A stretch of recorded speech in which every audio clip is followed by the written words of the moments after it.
The following program is a PBS Wisconsin original production. People throw around words like unprecedented, but this is a challenging time for higher education. Universities, agriculture, childcare, and public health. The hits keep coming as federal funding cuts persist. I'm Frederica Freiberg. Tonight on Here and Now, UW-Madison responds to growing top-down pressures, a ginseng farmer on the realities of a trade war with China, the perfect storm of state and federal dollars for childcare disappearing, and what's next for poisonous lead levels in Milwaukee schools. It's Here and Now for April 18. Funding for Here and Now is provided by the Focus Fund for Journalism and Friends of PBS Wisconsin.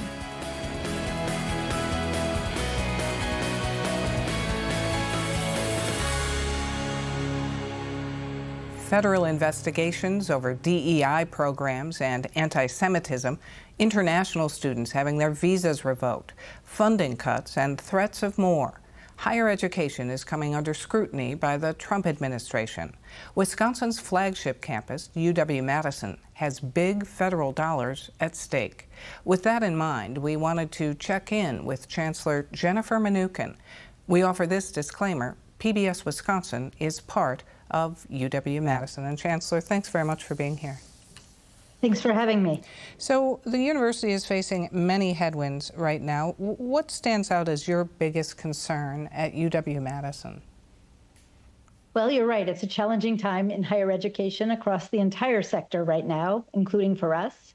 I think the biggest challenge is around questions around federal funding, especially for research and also more generally. Federal funding is our single largest component of our budget, and we're really proud to be an extraordinary research flagship. We're doing research on so many different kinds of topics, from cancer research to incredible studies about Alzheimer's, to public policy engagements and so much else.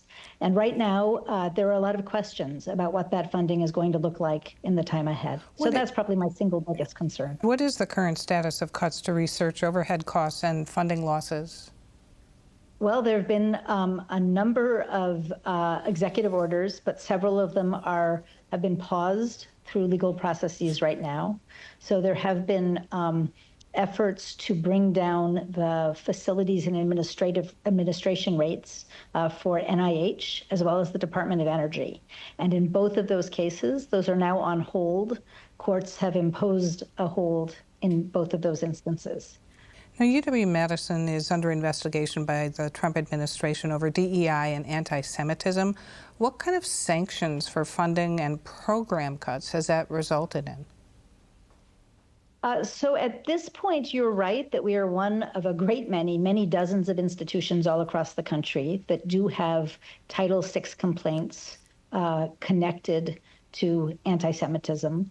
One investigation was opened back in January 2024. It actually is about a protest incident back in October 2023. So nothing recent. And we certainly condemn anti-Semitism in all of its forms, and we are cooperating fully with that investigation.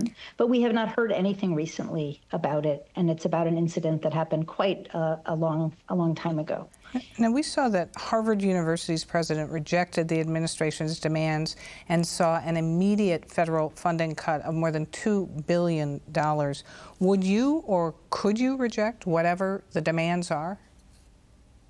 You know, that's a very speculative and hypothetical question at this point. We're all watching Harvard and a number of other institutions very carefully to see how they are behaving and proceeding.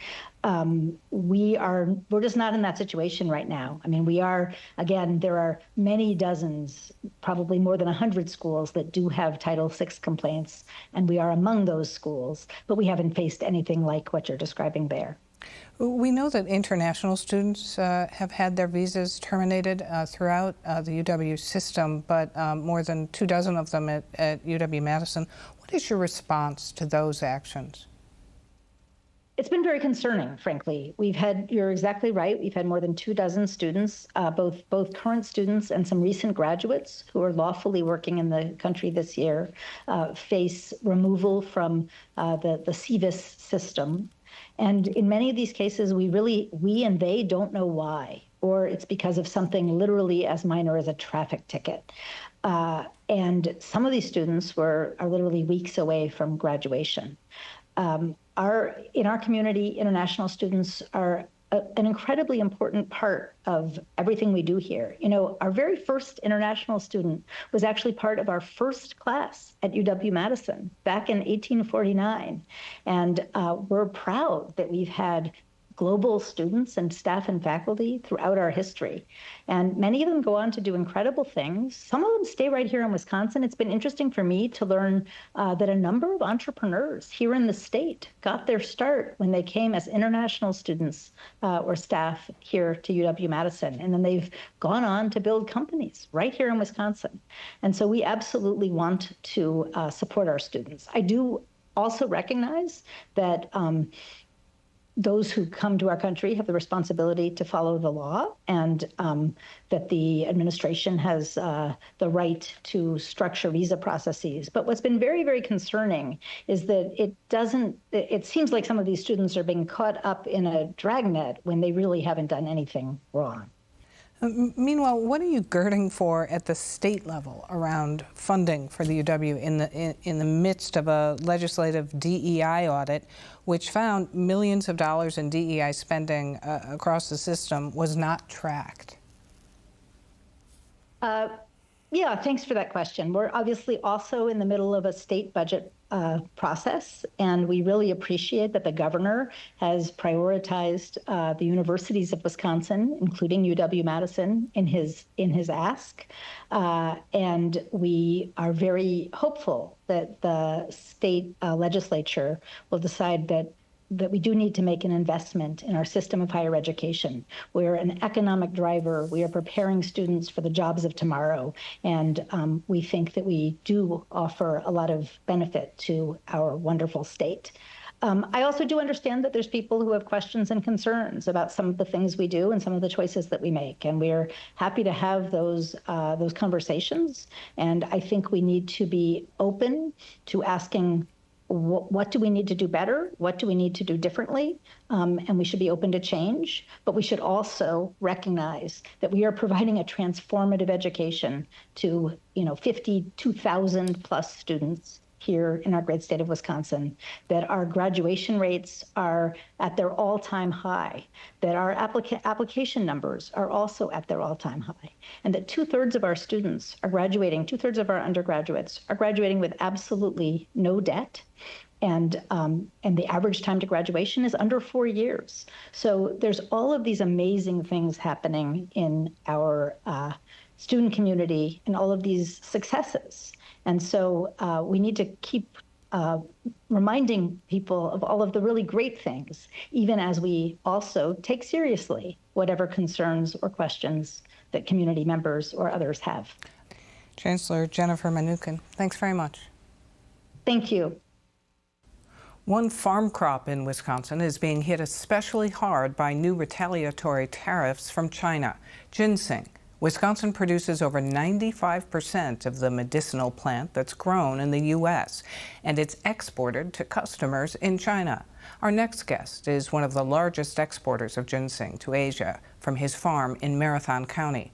But now, with Chinese tariffs doubling, the market for his prized product is withering. Will Shu is visiting his markets in Asia, and he joins us from China. Thanks very much for being here. Thank you for inviting me today. So what are you hoping to achieve on your visit there?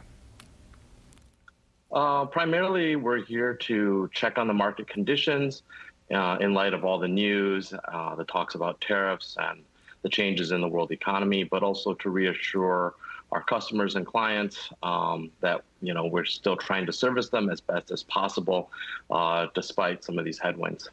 Are you wanting to convince Chinese customers that the extra cost of your ginseng with the tariffs is worth it? It's a little bit of that, I think, but it's also part of my trip prior to coming to China was also looking at other export markets.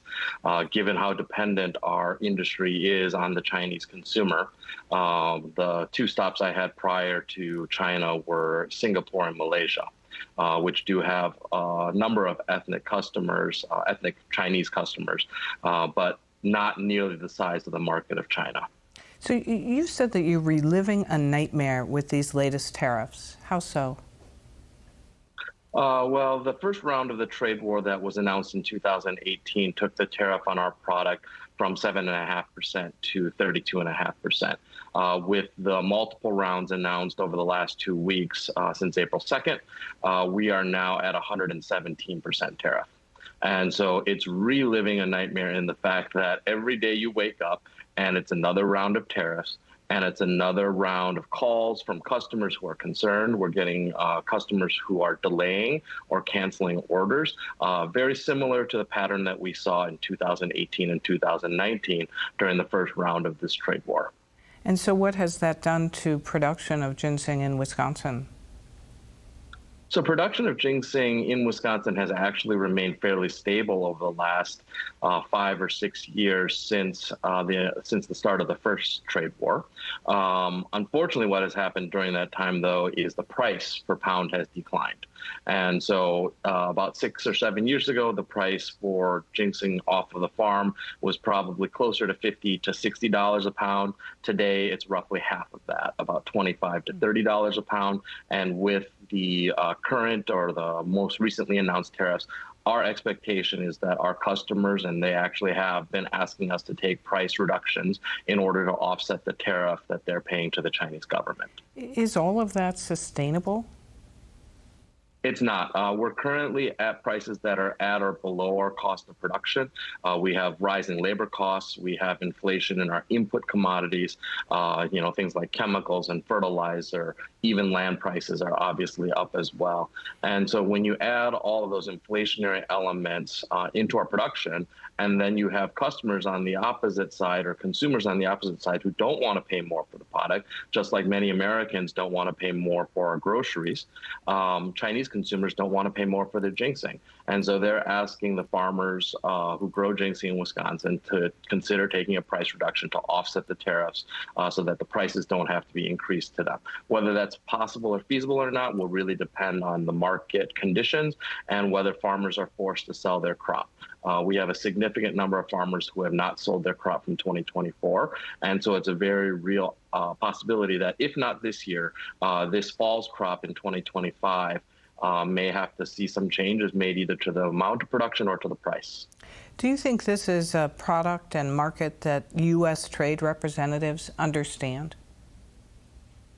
I think we've done a good job of explaining the impact to the central Wisconsin economy, in particular Marathon County, if we don't have a ginseng crop and ginseng farmers. But I do believe the way that tariffs have been rolled out in both phases of this trade war, during Trump's first administration and now during the second one, is it's a blanket statement. It's not targeted. It's not necessarily pointed at specific industries. There are some specific industries that may be getting additional tariffs, such as steel, aluminum, some of the technology sectors.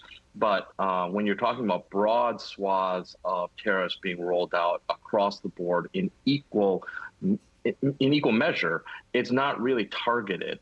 And so I think that's what makes this difficult for many of us used to dealing with a changing global environment, is it might be 1 or 2 or 3 items here. It's across the board.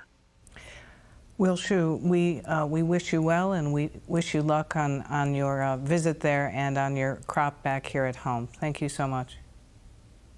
Thank you for having me. As we reported last week, the city of Milwaukee and its health department are in crisis mode right now, trying to clean public schools of lead contamination.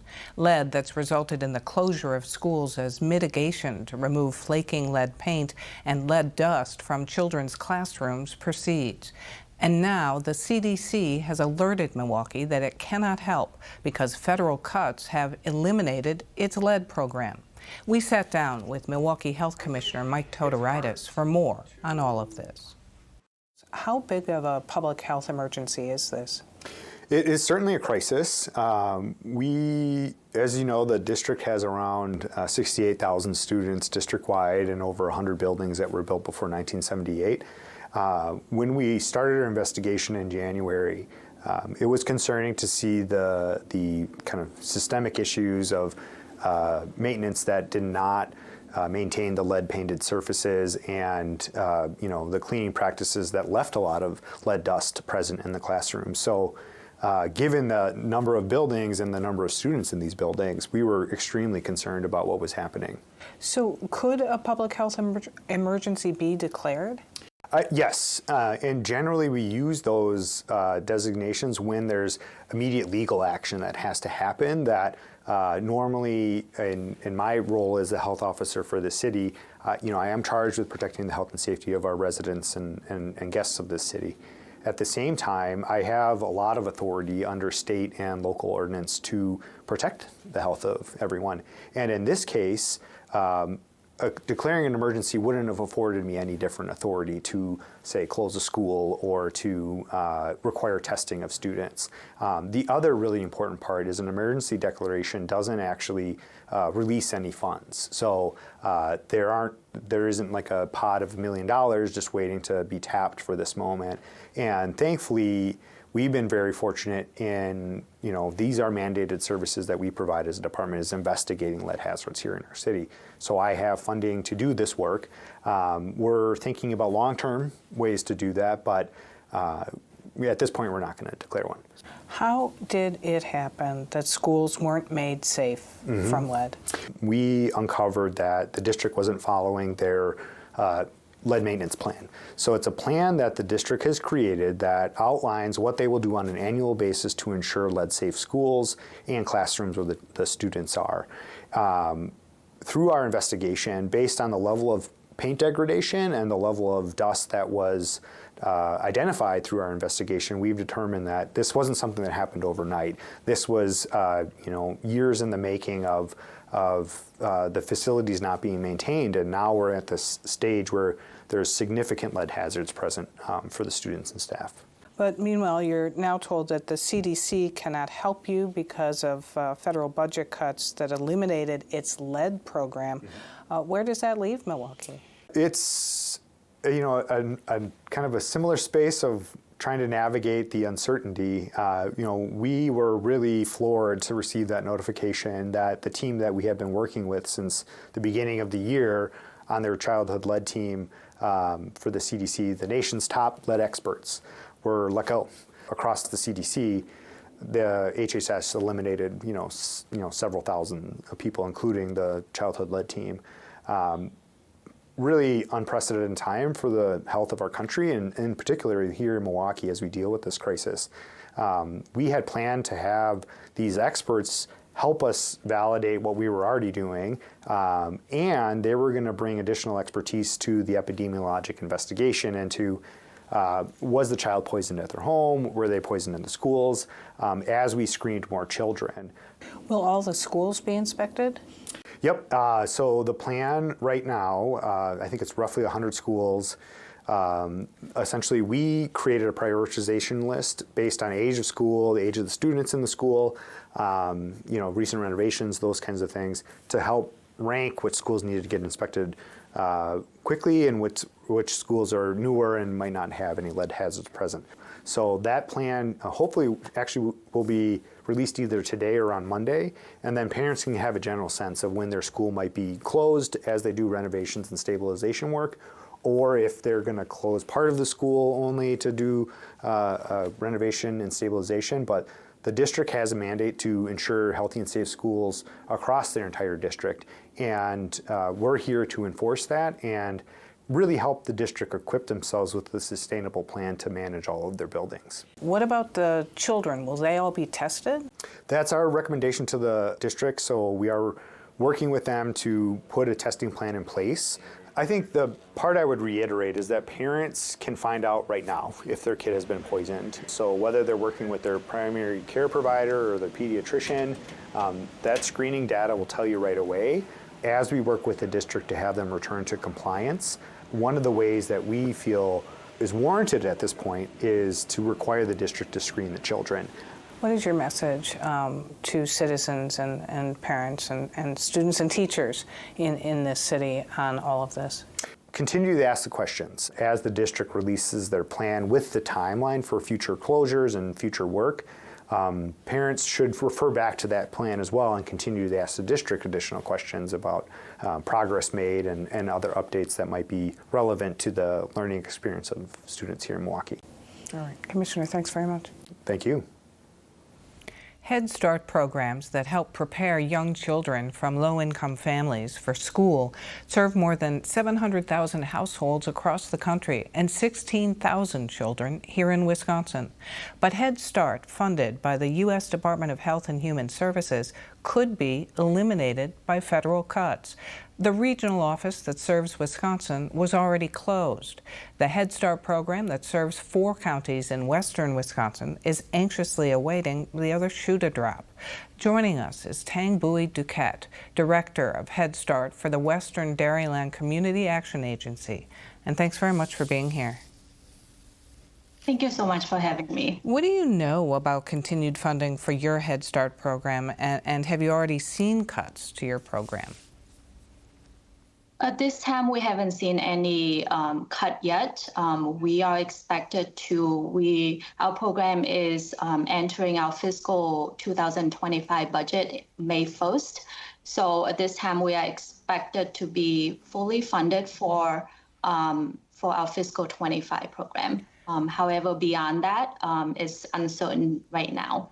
Because how many children do you serve? So we are currently serving a total of 442 children. We are in 4 counties in western Wisconsin. So we are in Buffalo, Jackson, Trumpeter, and Eau Claire counties in 9 different centers. And out of the 9 centers, only 3 of them are in urban areas, and then the remaining 6 centers are in rural communities, and many of them, we are the only licensed providers in that community. Were you surprised to learn of the possible elimination of the program? Absolutely, I was surprised. I was devastated to hear that is in part of the proposal in the president's budget. What would that mean for the children and families that you and other Head Start programs serve? Honestly, the impact is clear. It will be devastating for every community across Wisconsin and, frankly, our country. Children, hundreds of thousands of children will not have access to a safe and nurturing environments. Our parents, our families will have no one to care for them. They cannot go to work, and that will really create a major labor disruption. You know, when you think about it, it's already in a market where employers already are struggling to find workers. And ultimately, this will hurt rural communities the most. You know, I'm in this community, I see the struggles that they face every day, scarce resources, there's very few employment opportunity. And it will put more children and families into poverty. And in the long run, it will end up costing taxpayers even more money. Recent survey results of child care providers across the state say 1 in 4 could close their doors with the end of the Child Care Counts program. How devastating would kind of both these things be? Honestly, it will be an economic disaster because Head Start is an important pillar of the childcare infrastructure. So Head Start and childcare works together as 2 entities that support working families. And so in addition to the potential of Head Start losing its funding and losing access to childcare account for childcare providers, I would say the majority of the Wisconsin workforce wouldn't have no place to send their children to, and then they can't go to work. And so that would be an economic disaster. Apart from the economics of it, how successful is Head Start in helping young children with early learning? Yeah, I think there's a reason why we have had 60 years of bipartisan support, right? Because it works. They've been research done that have shown children from low-income families who have gone through Head Start are more likely to graduate high school, are more likely to go further their education to secondary education, and are less likely to end up into the criminal justice system. When you think about the first 5 years of life, those are the most important part of any children's brain development. And Head Start provide that stability and the support for the children and the families. And for our program, 96% of the children that we serve are either homeless, they are in foster care, they are living below federal poverty, or they are receiving public assistance. These are families that will not be able to have access to the support, nutrition, health services that we provide. And we have proven success about families who've gone through Head Start are more likely to be out of poverty and less likely to rely on public assistance in the long run, and are a saving to the economy. Well, we need to leave it there, but we will be watching this, and thank you for your important work. Thank you so much for having me. For more on this and other issues facing Wisconsin, visit our website at pbswisconsin.org and then click on the News tab. That's our program for tonight. I'm Frederica Freiberg. Have a good weekend.